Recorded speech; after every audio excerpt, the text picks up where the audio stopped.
picture this. It's 1918. The Great War is raging across Europe.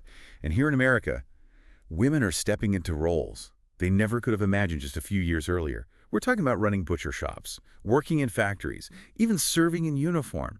You shared this episode of History That Doesn't Suck about American women's experiences during World War I, and it's incredible how much ground it covers. From the peace movement, to the Radium Girls, to women breaking barriers in the military.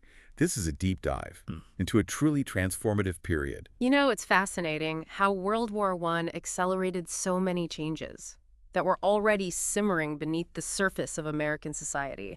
The war acted as a catalyst, pushing women into new roles and challenging traditional gender norms in ways that would have been unthinkable just a few years prior. Absolutely. And for our listeners, you might have heard stories about this era from your parents or grandparents. I think this deep dive is going to offer some really interesting context and insights. It's a chance to see how these events impacted the lives of women and how they help shape the world we live in today. Let's start with the political landscape. Even before the U.S. entered the war, American women were actively engaged in the debate surrounding it. Some were staunch pacifists, while others believed in preparedness. It wasn't a monolithic viewpoint by any means. That's a great point. The podcast highlights this tension beautifully through the contrasting figures of Jane Addams and Carrie Chapman Catt. Addams, a leading social reformer, was a vocal advocate for peace, arguing that war was fundamentally incompatible with women's nurturing nature.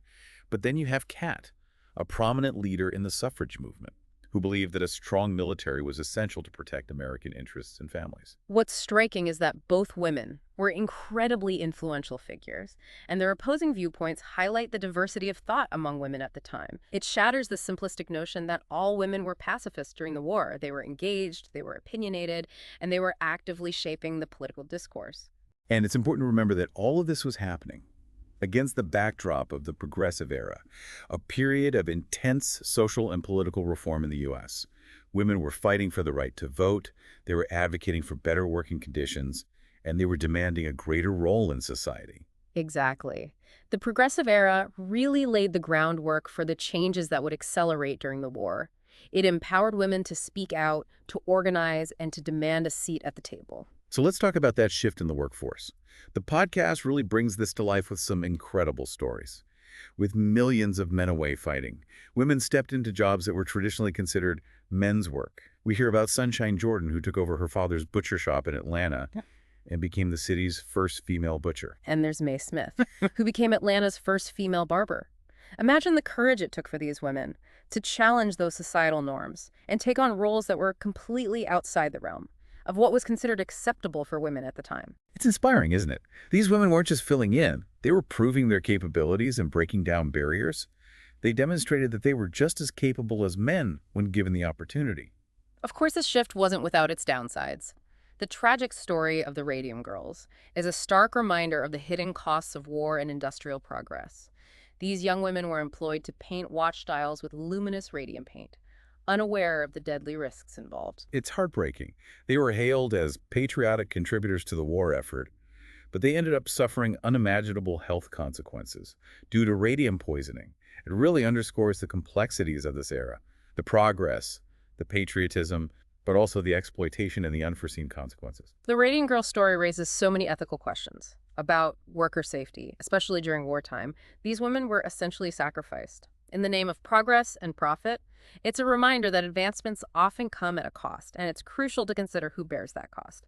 Absolutely. So we've seen how the war impacted women politically and in the workforce. But here's where things get really interesting. Women in uniform. For the first time in U.S. history, women were officially allowed to enlist in the Navy and the Marines. It was a monumental step. Even though their roles were primarily clerical, the idea was to free up men for combat by having women handle administrative tasks. Exactly. And the podcast does a great job of humanizing this experience through the story of Estelle Keir, who enlisted in the Navy and had to undergo a rather uncomfortable medical exam. It gives you a sense of the social hurdles these women had to overcome. Imagine being in that line, stripped down to a towel, feeling completely exposed, all in the name of serving your country. It speaks volumes about their determination. These weren't just women looking for jobs. They were patriots who wanted to contribute to the war effort, even if it meant facing discomfort and challenging societal norms. And we can't forget about the Marines. The podcast mentions Leela Librand, who directed and edited the Marine Corps' first training film. Talk about a trailblazer. It demonstrates the breadth of skill these women brought to the military. They weren't just filling in. They were making significant contributions in their own right. It really challenges the prevailing notion at the time that women weren't capable of handling demanding or intellectually challenging roles. And while the Navy and Marines focused on clerical work, the Army Nurse Corps was on the front lines, facing incredible danger and pressure. They weren't officially enlisted, but they played a vital role in caring for the wounded. Their bravery was truly remarkable. The podcast shares the story of Chief Nurse Jane Rignell, who narrowly escaped death during an artillery barrage. It's just one example of the countless acts of heroism performed by these women. It's hard to fathom the conditions they worked under. Overcrowded hospitals, constant shelling, and then the devastating impact of the Spanish flu pandemic. Imagine caring for thousands of patients, many suffering from a deadly virus, while working grueling hours in a war zone. It's truly inspiring. And then we come to the Hello Girls, those bilingual telephone operators who played a crucial role in communication between American and French forces. Can you believe Grace Banker managed over 4,000 calls in a single day? It's mind-boggling. And she had to do it all while maintaining a cheerful demeanor, according to the podcast. Their work was incredibly demanding and stressful, especially given the need for secrecy and the use of codes. And what's even more remarkable is that they were initially deployed further back from the front lines. But as the war progressed, their skills proved so valuable that they were moved closer to the action, eventually working alongside General Pershing himself at the Battle of Saint-Malo. Now, for those who might not be familiar with that battle, it was a major offensive in 1918, and the fact that these women were entrusted with such a crucial role, right in the thick of it, speaks volumes about their abilities and the evolving perception of women's capabilities during the war. It's a powerful example of how wartime necessity can sometimes break down traditional barriers and open up opportunities that were previously unthinkable. But what about after the war? Did these experiences lead to lasting change for women? That's the million-dollar question. The podcast highlights the mixed bag of progress and setbacks that women faced. In the years following the war, on the one hand, you have the passage of the 19th Amendment in 1920, granting women the right to vote. It was a huge victory, decades in the making, and it was undoubtedly fueled in part by women's contributions during the war. It felt like the culmination of all those efforts, all those sacrifices. Like women had finally proven their worth and earned their place as equal citizens. But at the same time, there was this sense that many of the wartime gains were quickly eroded once peace returned. Women were encouraged to go back to their traditional roles as wives and mothers. Many of the jobs they had held during the war were given back to men. The podcast quotes a reformer from that era who said, "During the war they called us heroines, but they throw us on the scrap heap now. It's heartbreaking." And it's a reminder that societal change is rarely linear. There are often steps forward and steps back. It's a constant push and pull. The lack of recognition extended to their veteran status, too.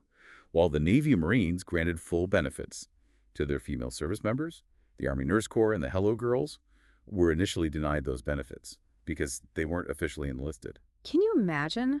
To risk your life for your country, to serve with distinction, and then to be told that your service doesn't count. It's a travesty. It took until 1977 for the Hello Girls to finally receive recognition as veterans. And it makes you wonder, how much really changed for women in the long run? It's a complex issue. The war undoubtedly acted as a catalyst for change, pushing women into new spheres and challenging traditional gender roles, but it didn't magically erase those deeply ingrained societal norms and expectations. It's like the war cracked open the door to equality, but it didn't swing it wide open. Women had a taste of independence and opportunity, but the fight for true equality was far from over. And that's a crucial takeaway from this deep dive. World War I wasn't the end of the story. It was just one chapter in a much larger narrative of women's struggle for equal rights and recognition. The podcast ends on a rather poignant note with this anecdote about the farewell address to the Yeoman F. Remember how Secretary Daniels told them, "We will not forget you. As we embraced you in uniform yesterday, we will embrace you without uniforms tomorrow." And the women just erupted in laughter. It's a telling moment, isn't it? It is. I mean, on the surface, it seems like a harmless comment, even a complimentary one.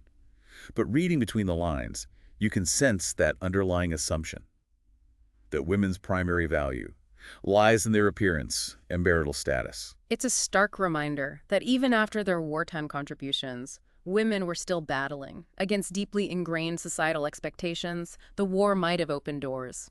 But the fight for true equality was far from over. It makes you wonder, looking back at that moment in history, were those women laughing because they were genuinely amused? Or was there a tinge of bitterness in their laughter? Were they laughing at the absurdity of it all, knowing that their sacrifices were already being minimized? I think it was likely a mix of both. They were undoubtedly relieved to be heading home, but also aware that the world they were returning to hadn't fully embraced the changes they had experienced. And that sense of uncertainty about the future must have been unsettling. I mean, imagine the courage it took for these women to challenge norms, to push boundaries, and then to have to navigate a society that wasn't quite ready to accept those changes. It must have felt like a step backward. Absolutely. But their wartime experiences had changed them. They had tasted freedom, they had proven their capabilities, and they weren't going to simply go back to the way things were. And that's what makes their story so inspiring, isn't it? Right. They remind us that progress isn't always a straight line. There are going to be setbacks, there are going to be moments of frustration. But the fight for equality and justice is a long game. And the women of World War I demonstrated that beautifully. They were pioneers, forging a path for future generations. Even if the road ahead wasn't always clear, they were resilient, they were determined, and they were willing to fight for what they believed in. So as we wrap up this deep dive, what's the final takeaway for our listeners? What should they carry with them as they reflect on these incredible stories? I think the key takeaway is that World War I, while a global tragedy, also served as a catalyst for significant social and cultural change. Particularly for women, it was a turning point in history, a moment when the old order began to crumble and new possibilities emerged. It wasn't just about the battles fought on the front lines. It was about the battles fought for equality, opportunity, and recognition. And those battles continue today in different forms, but with the same underlying spirit of progress and determination. The legacy of the women of World War I lives on in the ongoing fight for gender equality and the recognition of women's contributions in all aspects of society. Their stories remind us that change is possible, but it requires persistence, courage, and a refusal to accept the limitations imposed by societal norms. Beautifully said. If you're as fascinated by this glimpse into women's lives during World War I as we are, I highly recommend checking out the full History That Doesn't Suck episode. It's packed with even more stories and details that will give you an even deeper appreciation for this transformative period in history. And on that note, we come to the end of our deep dive into the lives of women during World War I. We hope you've gained a new perspective on this pivotal period in history and found inspiration in the stories of these remarkable women.